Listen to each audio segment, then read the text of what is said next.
After months of smooth sailing, the crypto industry has encountered a bit of turbulence. In yet another eco-flashback, a major centralized exchange gets hacked, prompting all of the old questions, but also some new ones.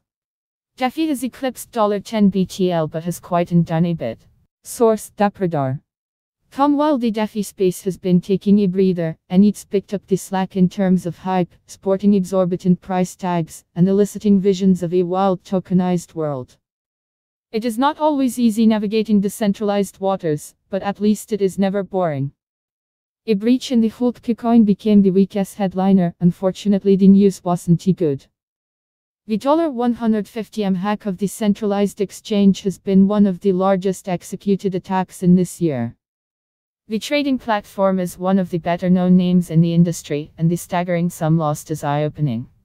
While KuCoin will cover users' losses, one can't help but think of the old adage, not your keys, not your coins.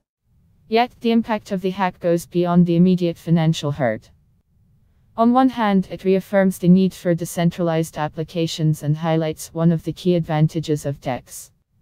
On the other hand, the actions taken by the attacker and some of the projects whose digital assets were impacted calls into question the very nature of decentralization in the industry. The argument that crypto is used for illicit activities is not new. However, the industry's centralized players have been working hard to institute KIP policies and come into regulatory compliance. Decentralized projects have to a large extent remained outside of regulatory oversight. However, with DEX now attracting significant liquidity, it appears that they can be used for money laundering activities.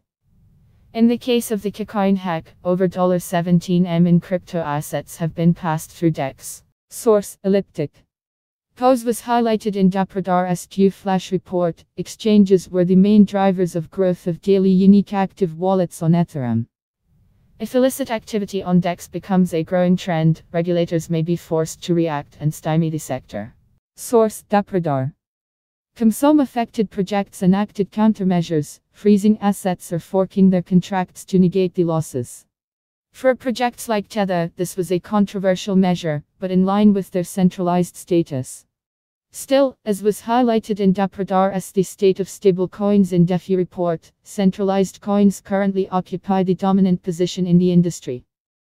Moreover, for others like Ampleforth and Ocean Protocol, the actions called into question what their decentralization truly means.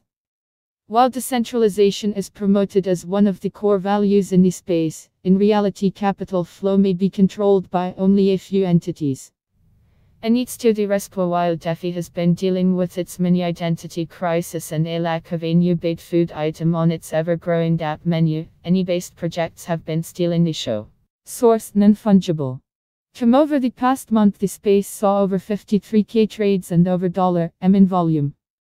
With NFTs around some popular projects like Axie Infinity being traded for tens of thousands of dollars in crypto assets, and yes. You can read full post on Cryptofans.news, link available in text below.